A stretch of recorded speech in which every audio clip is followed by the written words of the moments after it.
जय हिंद दोस्तों, स्वागत है आप सबका एक बार फिर से आपके अपने यूट्यूब चैनल नॉलेज ग्रंथ में। आज हम आपके एग्ज़ाम के दृष्टि से एक बहुत ही महत्वपूर्ण वीडियो लेके आए हैं।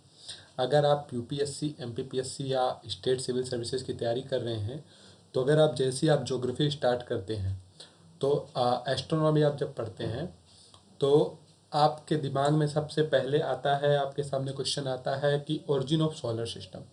और ओरिजिन ऑफ सोलर सिस्टम के भी पहले जब आप पढ़ते हैं तो सबसे पहले आता है कि ओरिजिन ऑफ सन, कि सबसे पहले हमारा सन बना, उसके बाद पूरा सोलर सिस्टम बना। तो जब भी आप ये सब सुनते हैं तो आपके पहले दिमाग में सबसे पहले एक बात आती है बिग बैंग थ्योरी की। बट बिग बैंग थ्योरी से भी पहले की जो थ्योरी है, जो बेसिक थ्योरी है, जो आपका formation of solar system, formation of earth, हम धीरे धीरे सब कुछ कवर करने वाले हैं। तो अगर आपने हमारे चैनल को अभी तक सब्सक्राइब नहीं किया है तो नॉलेज ग्रंथ में जाके आज ही उसे सब्सक्राइब कर लें। तो हम बात करने वाले हैं नेबुलर थ्योरी ऑफ लैपलास की। लैपलास ने जो थ्योरी दी थी वही थ्योरी आगे चल के बिग बैंग का भी आधार बनी है। लैपलास में कुछ प्रॉब्लम्स थी, कुछ ड्रॉबैक थे जिनको वो प्रूफ नहीं कर पाए थे। बट उन्होंने जो बेसिक थ्योरी दी थी सोलर सिस्टम के फॉर्मेशन की, वही बिग बैंग की भी बेसिक थ्योरी है। तो चलिए शुरू करते हैं, समझते हैं सोलर सिस्टम का फॉर्मेशन और ओरिजिन ऑफ सन के बारे में। तो अगर हम आप बात करें तो formation of the solar system सबसे पहले जो न्यूक्लियर डिस्क मॉडल भी इसको कहते हैं या न्यू लैप्लेसियन मॉडल भी कहते हैं, क्योंकि इसको लैपलास ने दिया था। ये आपके मेंस का अगर आप एग्ज़ाम लिखते हैं तो आपके लिए बहुत ज़्यादा इंपॉर्टेंट हो जाता है। इवन कभी कभी प्री में भी पूछ लिया जाता है कि सबसे पहली फॉर्मेशन, सबसे पहले नेबुलर थ्योरी किसने दी थी। तो सबसे पहले जो नेबुलर थ्योरी दी थी वो आपका लैपलास ने दी थी, जिसको नेबुलर थ्योरी ऑफ लैपलास कहते हैं। ठीक है। इन्होंने क्या एक्सप्लेन करने की कोशिश की थी, ये 1796 की बात, इन्होंने कोशिश की थी formation of solar system, solar system कैसे बना। बट जैसा कि मैंने आपको बताया कि इनके बहुत सारे ड्रॉबैक थे। जो इनकी थ्योरी थी वो साइंटिफिकली वो प्रूफ नहीं कर पाए थे, काफ़ी एजम्पशन के बेस पे थी, जिस वजह से इनकी थ्योरी को नकार दिया गया। बट इनका एक एजम्पशन जो था, जो एकदम सही साबित हुआ, वो था सोलर सिस्टम जो बना है वो जो giant gas off dust called the nebula. Nebula जो हम कहते हैं, नेबुला के बारे में हम समझेंगे नेबुला क्या चीज़ है। नेबुला एक्चुअली क्लाउड होता है डस्ट का और गैस का। तो बेसिक सिस्टम जो आपका कहता है कि नेबुला के फॉर्मेशन सबसे पहला जो था सोलर सिस्टम का प्रादुर्भाव जो जिसको कहते हैं, वो हमारा हुआ है गैस ऑफ डस्ट, जो नेबुला होता है उसके उससे ही स्टार्ट हुआ था। तो अगर इसको हम समझें तो सबसे पहले क्या हुआ था, सबसे पहले आज से बहुत साल, कितने 5.5 to 6 बिलियन ईयर एगो की बात कर रहे हैं। तो उस समय क्या था कि एक जाइंट इंटरस्टेलर क्लाउड था। इंटरस्टेलर क्लाउड का मतलब इन सिंपल होता है कि जो गैस और डस्ट से बना हो। तो वो जो क्लाउड था वो जिसको हम सोलर नेबुला के नाम से जाने जाते हैं, तो उसने सोलर सिस्टम को बर्थ दिया था। ठीक है। तो ये क्लाउड जो था वो काफ़ी बहुत बड़ा था और बहुत सारी गैसें इसमें धीरे धीरे आ रही थी, स्विरल हो रही थी, घूम रही थी। ठीक है।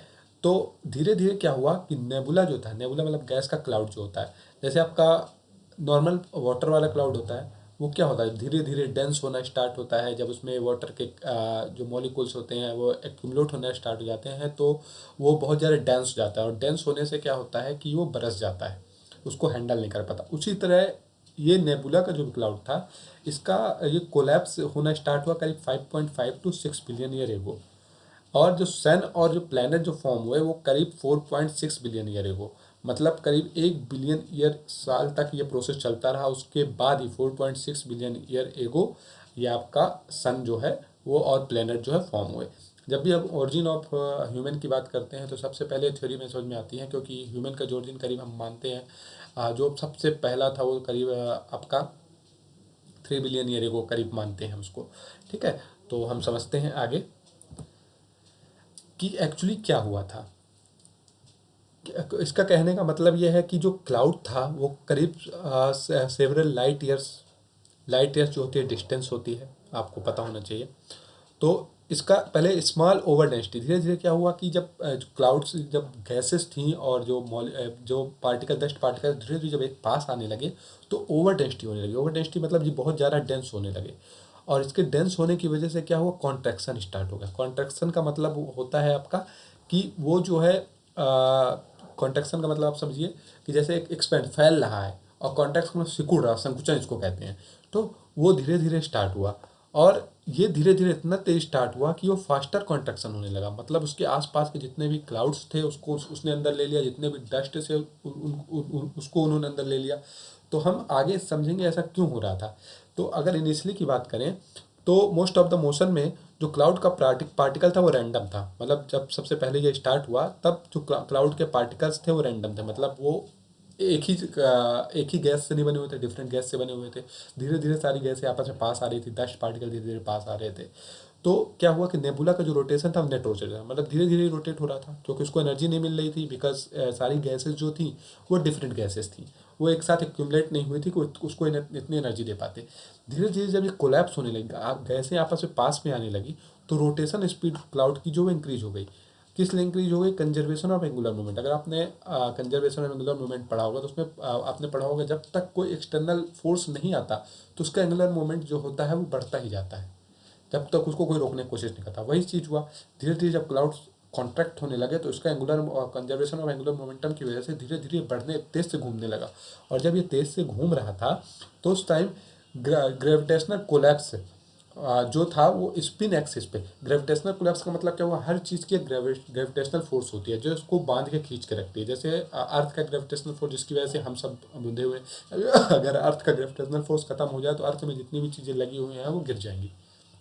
या इनकेस आप कभी कोई एयरक्राफ्ट देखते हैं या कुछ देखते हैं, उससे कंट्रोल जब खत्म हो जाता है तो वो धीरे धीरे फ्री फॉल होने लगता है। तो उसी तरह हुआ कि इससे ग्रेविटेशनल फोर्स इतना ज़्यादा हो गया कि मतलब ये डिसबैलेंस हो गया। डिसबैलेंस होने से क्या हुआ कि एक्चुअली जो इसकी स्पिन एक्सिस थी, अगर आप नीचे देख पा रहे हैं तो जिस एक्सिस पे घूम रहा था, मान लेते हैं ये हमारी स्पिन एक्सिस थी बीच वाली, तो इस एक्सिस पे धीरे धीरे घूम रहा था। तो ये घूम रहा था तो जब ये कॉन्ट्रैक्ट होना स्टार्ट हुआ, देखिए इसका शेप कैसे चेंज हो रहा है। ये आपको प्लैनेट जैसा लग रहा है, आपने सैटर्न देखा है तो ऐसे धीरे धीरे घूम रहा था। तो क्या हुआ कि कॉन्ट्रैक्ट होना स्टार्ट हुआ। जब कॉन्ट्रैक्ट होना स्टार्ट हुआ तो इसका डायमीटर जो था वो आपका 200 AU एस्ट्रोनॉमिकल यूनिट जो होती है, जो अगर मेजर करें हम लाइट ईयर्स में तो 0.003 लाइट ईयर्स होती है।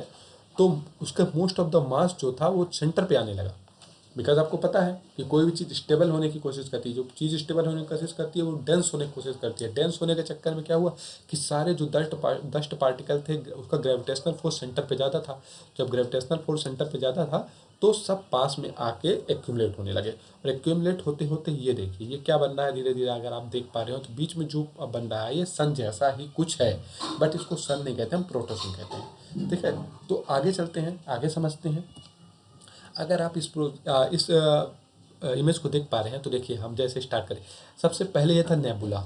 देखिए गैस का एक क्लाउड है, क्लाउड जैसा आपको दिख रहा है।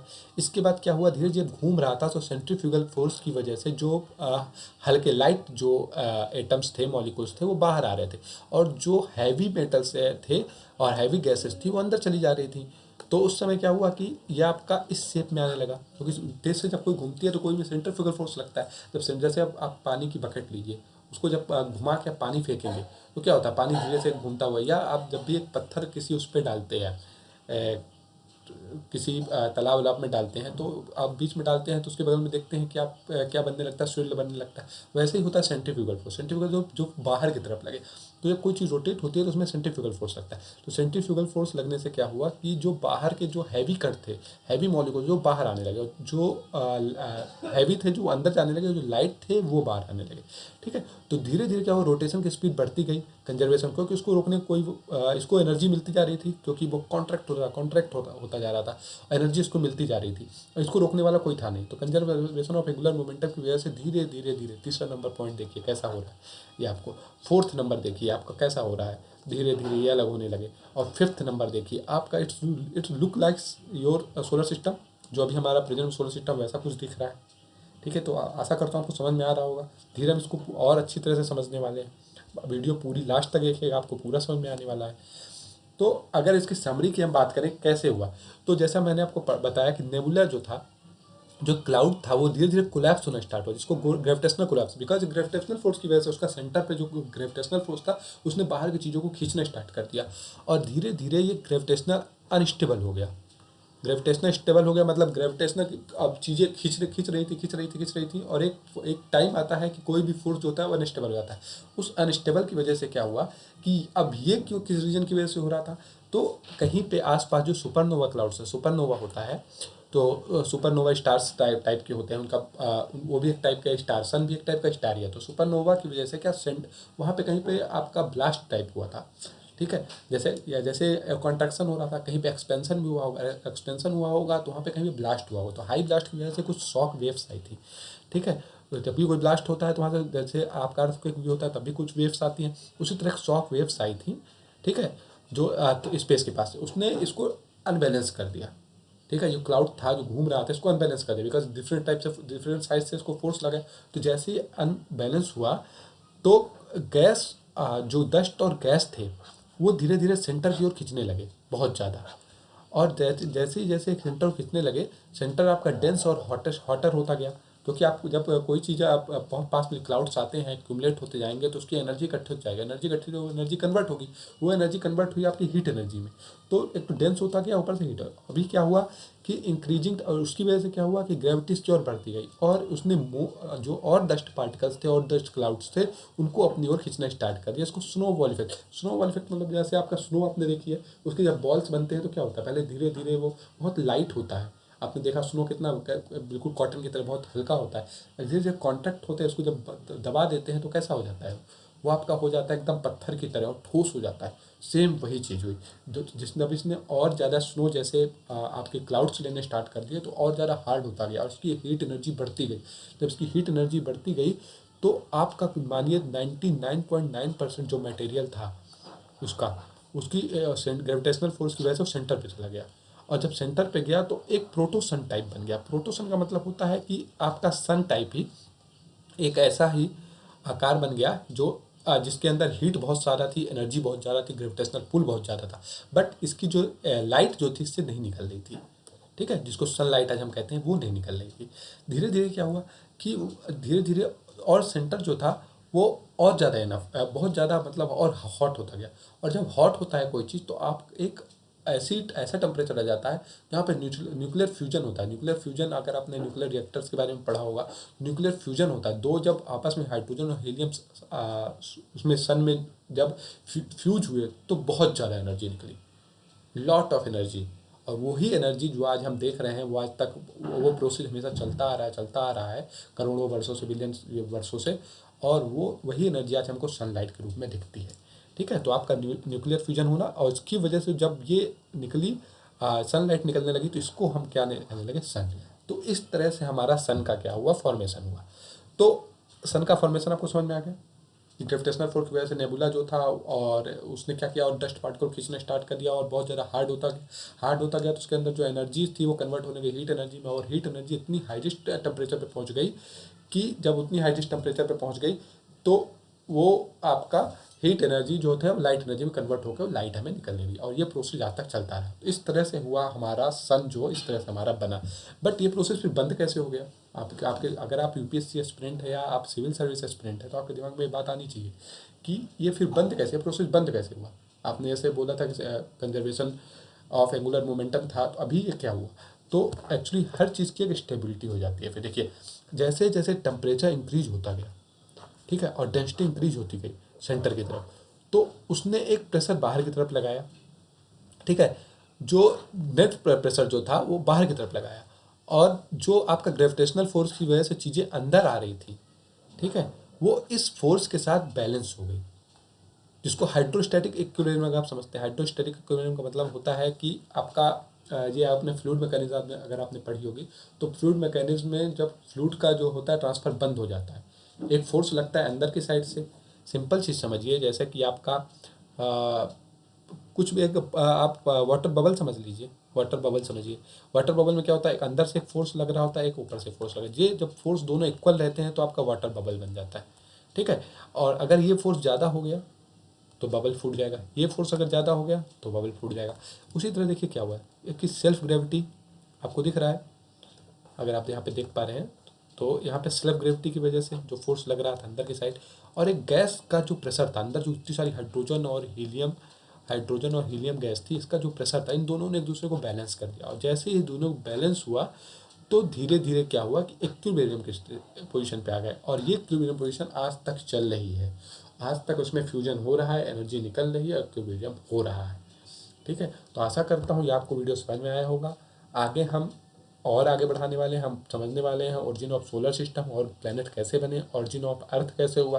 फिर धीरे धीरे आगे चल के हम चलेंगे कि ओरिजिन ऑफ ह्यूमन कैसे हुआ, इवोल्यूशन ऑफ ह्यूमन कैसे हुआ, कैसे आपका होमो इरेक्टस, होमो हैबिलिस और होमो सेपियंस बने। तो आगे हम पढ़ने वाले हैं धीरे धीरे। आशा करता हूँ कि आपको वीडियो समझ में आएगी। अगर आपको वीडियो समझ में आई है तो हमारे चैनल को भी जाकर सब्सक्राइब करें, हमें कमेंट सेक्शन में बताएं आपको वीडियो कैसा लगा। और आप हमें यूट्यूब, टेलीग्राम और इंस्टाग्राम में भी फॉलो कर सकते हैं। अगर आपको इस चैनल की, इस वीडियो की पीडीएफ चाहिए तो आप हमें टेलीग्राम पे मैसेज कीजिए, हम इसकी पीडीएफ आपको प्रोवाइड करेंगे और आगे आपके लिए ऐसा इंपॉर्टेंट वीडियो लेके आता रहूँगा। आज thank you for watching, God bless you.